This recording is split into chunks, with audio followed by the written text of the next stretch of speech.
T'es prêt? Quand tu veux, mon ami. Bonjour à tous. Bonjour. Ça faisait longtemps qu'on n'avait pas vu un essai sur la chaîne. Troisième participation, tu vas avoir bientôt le record, je pense, d'apparition.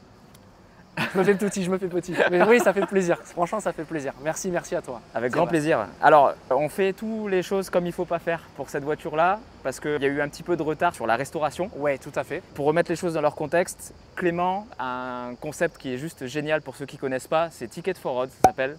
Tu rachètes des Youngtimers en fin de vie ou qui sont un petit peu fatigués. En difficulté, tout à fait. Et tu les remets en état neuf. On les remet dans un très bel état, pour qu'elles soient viables, qu'elles passent un contrôle technique qui soit carré et qu'ensuite elles reprennent vie une deuxième vie auprès d'un des contributeurs du projet. J'ai jamais vu une 306 cabriolet dans cet état-là. Perso, elle sort de peinture, elle est rutilante. Donc cette voiture, malheureusement, elle a déjà été gagnée. Ouais. On vous la filme quand même parce que je voulais encore parler du concept à Clément et surtout, je voulais présenter cette voiture qui est pour moi un ovni. On ne sait pas la situer en fait, la 306 Cab. Est-ce que c'est une voiture de collection? Est-ce que c'est un Youngtimer? Est-ce que ça commence à être collectionnable? Ouais, alors il y a un grand public, il y a des gros clubs 306 et ça aide pas non plus forcément quand il y a du volume, il y a du monde. Ça aide pas forcément à la catégoriser. En plus, en général, quand on voit ces voitures-là, elles sont en général dans un mauvais état. C'est des voitures en fait qui sont pas chères à l'achat encore aujourd'hui. On peut trouver des exemplaires entre guillemets corrects pour pas cher. Le problème, c'est que dès qu'on fait une peinture, on dépasse déjà presque la valeur de la voiture. Donc les gens les laissent un peu entre guillemets mourir. Et en fait, la 306 Cab, on n'en voit plus beaucoup. Déjà même des 306 tout court. C'est vrai. On en voyait partout à une époque. Elles ont disparu de la circulation malheureusement à cause des primes à la casse et tout. Elle a été faite à 78 000 exemplaires. Ouais. Dans les usines à côté de Turin, chez Pininfarina, elles ont été assemblées là-bas. Dernier cabriolet fait par Pininfarina, en collaboration avec Pininfarina. Dernier cabriolet Peugeot. Et la base, c'est une ZX. Vous voyez une ZX là. Donc cette voiture, elle a été produite de 94 à 2002. 3 phases. Celle-là, c'est une phase 2 de 98. 2.1, ouais, tout à fait. Il y a eu 3 motorisations en gros différentes. Le 1,6 litre de 90 chevaux. Ensuite, il y a eu un 110, 112 chevaux. Un 1,8 litre et le 2 litres qui faisait 135, 136. Voilà. On a retrouvé, je crois, sur la 206. C'est ça. Ça, c'est un 90 chevaux. Oui. C'est la caisse parfaite pour la balade.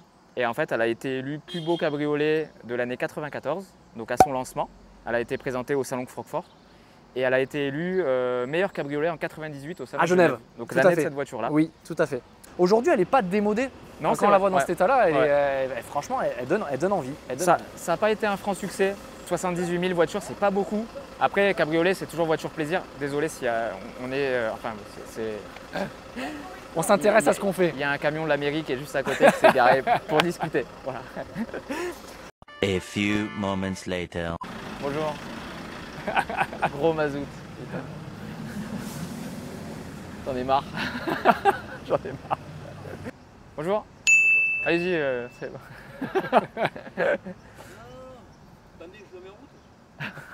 Impeccable. Vas-y, j'en ai déjà marre, on fait le tour, c'est parti. Allez, on va boire des bières. Ouais, carrément.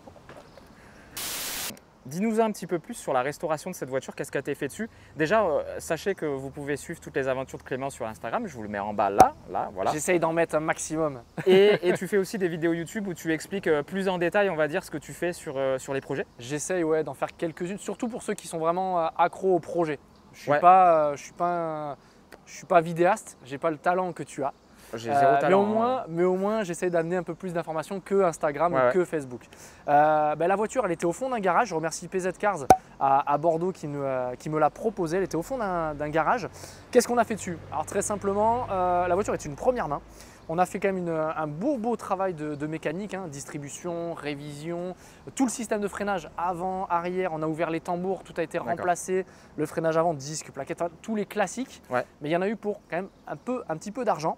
On a eu une réfection totale de la carrosserie, avec les impacts, elle était grêlée sur un petit peu le capot et le coffre, donc on a une peinture complète du véhicule. On s'est fait un petit plaisir au niveau de la teinte des jantes. J'aime beaucoup. On a change de l'ordinaire, Carrosserie Jacobo à Nîmes m'a proposé cela et je trouve ça lui va bien en fait. Ça donne une petite touche de modernité, je trouve, mais sans dénaturer l'origine. Sans que ce soit trop pétant. Exactement. Et voilà, complètement. Je me suis attelé, c'était la première fois que je m'attelais un peu à de la mécanique entre guillemets. Vérin est flexible. En plus, tu démarres sur un truc un peu chiant, quoi. C'est facile, mais c'est long. Voilà, parce que moi, j'ai pas de niveau. Et si j'ai réussi, c'est que tout le monde peut y arriver. J'ai le niveau d'un gamin de 7 ans en mécanique, donc voilà, ça vous situe le niveau. Mais ça a pris énormément de temps, une journée de travail. On a refait la sellerie du siège conducteur, on a changé le volant, et puis ensuite très gros nettoyage, énorme nettoyage. Et puis voilà, puis on a une voiture qui est fonctionnelle. Il y a quand même un gros taf sur cette voiture. Ouais. Au niveau de l'échappement qui a été aussi modifié, changé. Il fallait que la voiture passe son CT et elle l'a eu haut la main. C'est un rouge Lucifer, je crois. Rouge Lucifer, si je dis pas de bêtises, si je répète les termes, je crois, du carrossier, on est sur 4 couches. C'est une peinture qui est compliquée, même pour tous ceux qui te suivent, qui sont fans de la marque Peugeot, savent que c'est une teinte qui est compliquée à faire. C'est une teinte qui m'a plu. Et qui lui a déplu. Ouais. Tu m'étonnes. Après, c'est une super teinte, ça lui va super bien. Et ce rouge, il est encore très actuel, je trouve. Il pourrait sortir sur les nouvelles 208, qu'on ne dirait pas, c'est une couleur qui est datée. Je ne sais pas d'ailleurs s'il est toujours le rouge Lucifer au catalogue. Il est je trouve plus pétant, celui qu'ils ont. Ouais, mais ça fait bordeaux, rouge, selon la lumière, elle change un peu de teinte. Et je trouve ça peu griotte, très cool. un peu cerise. Ouais. Rarement aussi, j'ai vu des Peugeot avec les bandeaux de pare-choc pas rayés. Ça a été refait ça aussi? Alors on l'a refait, ouais. Voilà, tout de suite, tu vois, ça change complètement la gueule. Désolé pour le vent si décidément.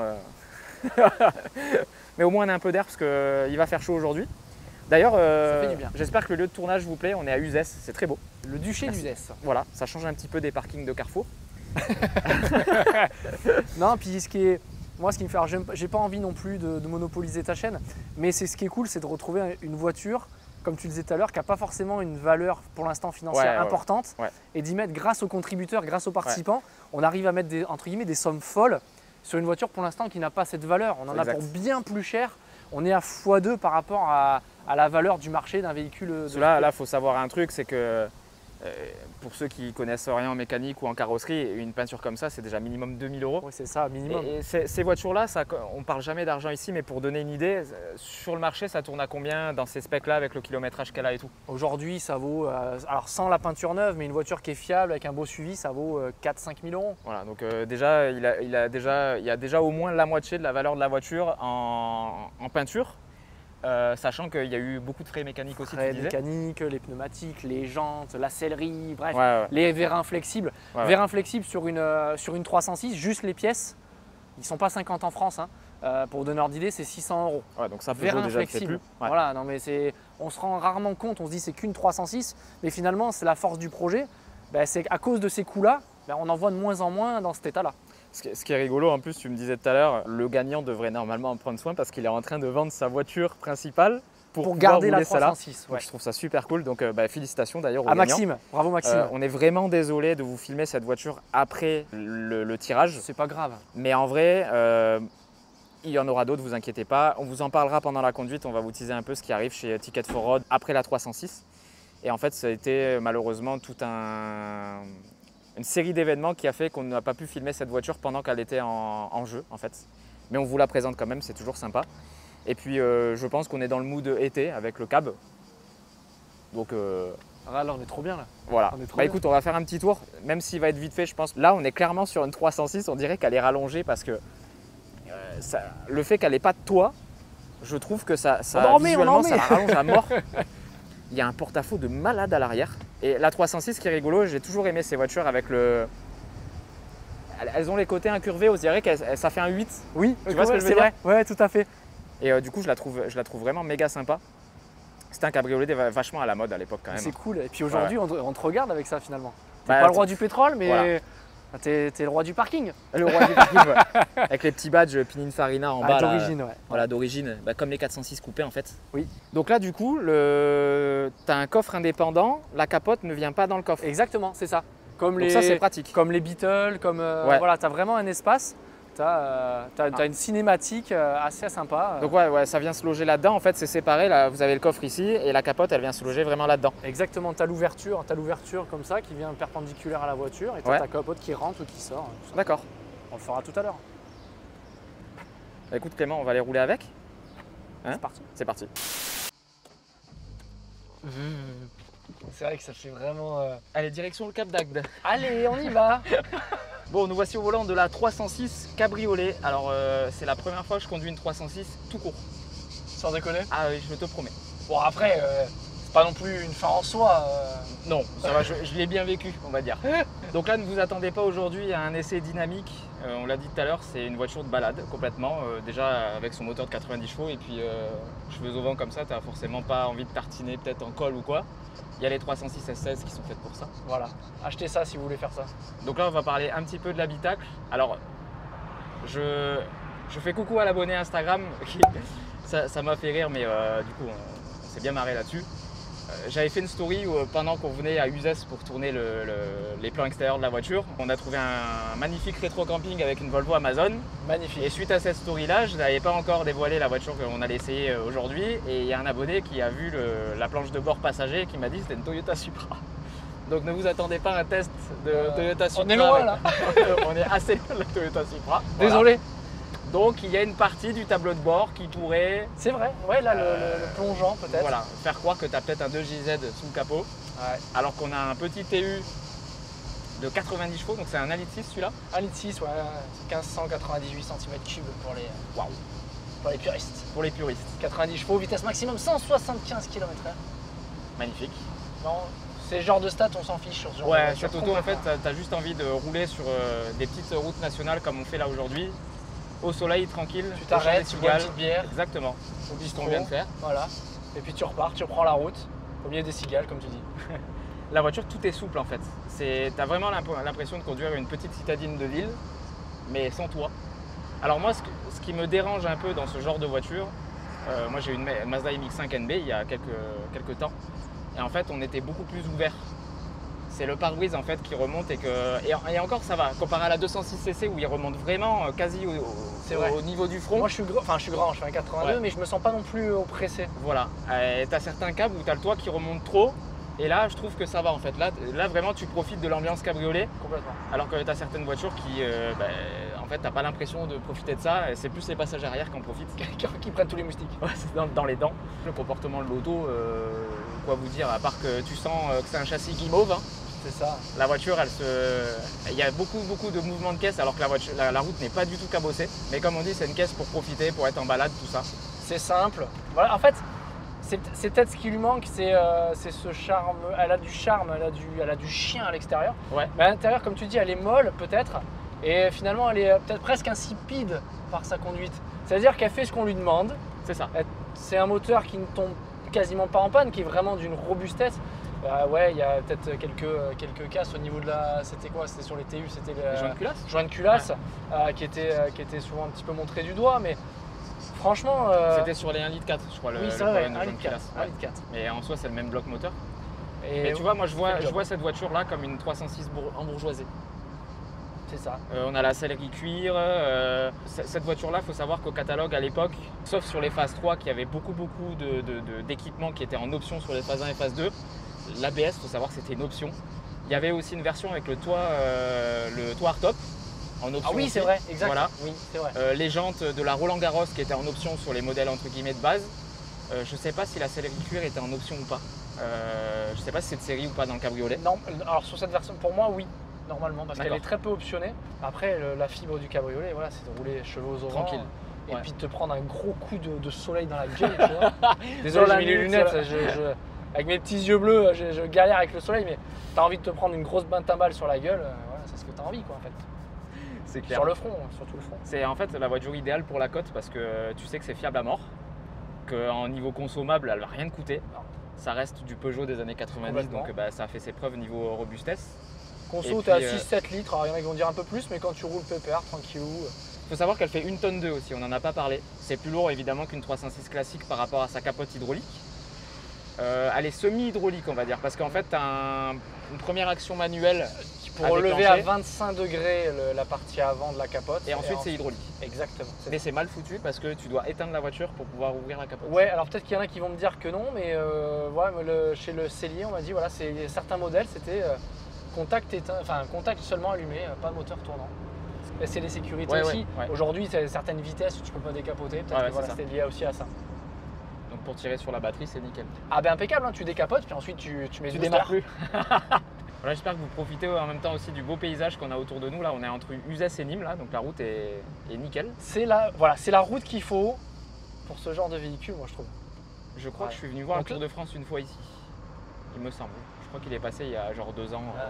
Et coucou à l'ami Aurel aussi, c'est là qu'on a testé sa Z3, au tout début de la chaîne, c'est cette route-là. Lui, il est pas en panne, c'est pas possible, c'est une Honda. Oui, il vient prendre une photo, je pense. Non, c'est très très beau. Bah, je vous encourage vraiment si vous n'êtes pas du coin. C'est le petit placement comité départemental. Et je suis soutenu par la CCI du Gard, donc autant les placer quand même un petit peu. Oui, bah, ça et je vous encourage à venir nous voir dans le Gard, la région de Nîmes-Uzès. C'est vraiment magnifique. Il y a des très très belles choses à voir. Très beau paysage. On est quoi, 20 minutes de Nîmes? On est à 25 minutes de Nîmes, ouais. Et pourtant on est dans une période où il y a normalement beaucoup de tourisme, mais c'est très calme. On est tranquille. Ouais, là c'est moi qui fais chier tout le monde. Là c'est moi le touriste là, aujourd'hui. On est en plaque 33. Hein. C'est vrai. Là, on est en mode de vacances. Après à la conduite, qu'est-ce que vous voulez que je vous dise? Mais non, c'est une putain de 306 quoi. C'est une putain de 306 qui est moins rigide. Voilà. Salut. Non, en vrai, je pense que c'est l'outil idéal pour les gens qui ont un tout petit budget, qui veulent se faire plaisir avec une voiture sympa qui sort du lot, où tu vas pas tout le temps mettre les mains dedans. C'est ça, mais même avec une base qui est pas forcément, où il y a du travail, c'est ce que je veux véhiculer aussi, c'est que on part d'une base où pour moins de 1000 €, on peut trouver une 306 qui est quand même à minima fiable, avec beaucoup de travail, et finalement on se retrouve avec une voiture qui est franchement dans un état pour parader le dimanche au rassemblement automobile et avoir une voiture fun. Comme on disait tout à l'heure, on en voit de moins en moins et vous vous régalez quoi. Enfin, puis voilà, vous n'avez pas besoin de choisir, tu sais la pub avec les gosses, là tu mets les 2 gosses derrière.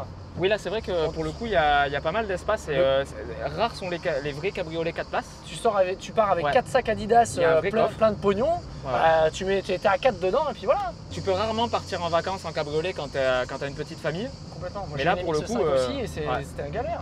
Bon, après en montée c'est vrai que c'est poussif. Ah bah tu passes vraiment pour le touriste. Hein. Mettez des plaques dans notre département. Hein. La route est vraiment cool par contre. T'as vu ça? Ouais. Ah peut-être avec une sportive. Bah, la prochaine fois que tu fais gagner une sportive, on reviendra ici. D'ailleurs, en parlant de ça, Clément, tu embrayes super bien. On te verra au Big Car Show. Oui, exact. 19 et 20 août, si je me trompe pas. 19 et 20 août au Big Car Show, c'est au circuit Bugatti, au Mans. Il y aura la prochaine voiture à gagner qui sera finie là-bas. Oui, on espère. On n'a pas le choix, il reste un mois là où on vapote. Si vous voulez voir de quoi il s'agit, on ne dira rien ici. Vous irez voir les réseaux sociaux de Clément pour voir de quoi il s'agit. En tout cas, je vous incite à y aller parce que la voiture déjà est très cool et a une histoire à côté de malade mental. Elle est émouvante. On vous promet, on vous la filmera avant que la voiture soit gagnée cette fois-ci. On va essayer, on va comme tout ça, faire. On va maximiser les chances s'il y a des abonnés par ici qui veulent participer au projet de Clément. Déjà, c'est le soutenir la cause de restauration de vieilles voitures et en plus, vous pouvez repartir pour une voiture pour moins de 4 €. Donc si vous voulez rencontrer Clément au Big Car Show, il y sera avec le nouveau projet. Moi, c'est pas encore sûr. Là, à l'heure où je tourne la vidéo, on est vendredi là. Là, vous voyez dimanche, donc 2 jours pour la tournée, la montée, tout ça, c'est un bordel. Hier, ma E36 est partie. Bonjour à Mathieu d'ailleurs, s'il regarde la vidéo, le nouveau propriétaire qui va en prendre grand soin. J'avais dit sur Instagram, si la E36 était partie, il y a de fortes chances que j'allais au Big Car Show. Donc je pense que vous me verrez au Big Car Show, tout dépend. Ça sent bon ça. Ça sent bon, il y aura peut-être la Datsun aussi. S'organiser. Voilà, mais je vous tiendrai au courant en tout cas sur Instagram. Mais en tout cas, ce qui est 100% sûr, c'est qu'il y aura Clément avec la nouvelle voiture. Voilà, et vous pourrez là-bas acheter des tickets, même si vous êtes sur place. Ce sera les derniers jours. Ce sera les derniers jours. Voilà. On annoncera le gagnant en direct de l'événement. À 18 h le dimanche soir. Ah oui, donc vraiment, c'est les 2 derniers jours de. C'est les 2 derniers jours, c'est ça. Ça commence mercredi prochain et ça se terminera le 20 au Big Car Show. Et la voiture vaut vraiment le coup. Donc voilà, j'espère vraiment qu'on trouvera le temps de. On va se débrouiller la dernière semaine. De l'essayer ici avant que tu partes au Mans. Bon, ce sera cool. Les amis, c'est déjà la fin de cette vidéo. Je ne sais pas quoi rajouter en fait. C'est très perturbant d'essayer ce genre de voiture parce qu'en fait, on est entre la voiture de tous les jours avec un petit peu de plaisir. Là, clairement, ce qui fait le plaisir de cette auto, c'est le cabriolet. C'est ça. En conduite, honnêtement, je ne vais pas dire que c'est chiant, mais c'est une voiture lambda. Donc, c'est une voiture qui est bonne à tout faire, je pense. Voilà. Je pense que elle n'excelle dans rien. Elle n'excelle dans rien. C'est pas celle qui. Mais elle n'est pas mauvaise non plus. Et mais dans tout, elle se débrouille. Pour moi, c'est une super alternative. Si vous avez une envie d'acheter une voiture de week-end, vous n'avez pas trop de budget, vous voulez un truc sympa et tout, la 306 Cabriolet peut être un choix. Qui est accepté dans normalement tous les salons parce qu'elle commence à devenir Young. Les premières vont passer collection. Elle passe 30 ans l'année prochaine. Voilà. Donc voilà, si vous avez aimé la vidéo, les amis, je vous invite à la liker, la commenter. C'est super important pour les algorithmes. Merci à tous ceux qui le feront. Vous pouvez aussi vous abonner à la chaîne, c'est encore gratuit. Il faut en profiter. Il y a juste un bouton rouge à appuyer, c'est pas compliqué. Tout le monde peut le faire. Je vous invite à aller voir les réseaux de Clément pour soutenir son projet Ticket for Road. Je vous laisse l'Instagram en bas. Mon Insta suit aussi si vous voulez aller tant qu'à faire. Voilà. Et puis les amis, je vous dis à dans 2 semaines du coup, vu que là on est en plein été, les vidéos c'est toutes les 2 semaines. Et dernière chose. Oui, c'est toi qui vas conclure du coup. Non, conclure, je sais pas, mais ce petit bonhomme là, il arrive à 15 000 abonnés. Donc vous en parlez partout autour de vous. Il se bat tous les jours, on se bat tous les jours pour notre passion. Oui. Donc merci encore à tous, merci à toi Ben. Merci Clément. Et allez, faites-moi péter son score là, c'est le sien, d'accord? Direction la Grande Motte. Direction la Grande Motte. J'ai oublié mon string ficelle, il va falloir que je passe à la maison. Hop, t'inquiète, j'en ai un d'avance. Prenez soin de vous les amis, je vous dis à dans 2 semaines. Bisous. Bye.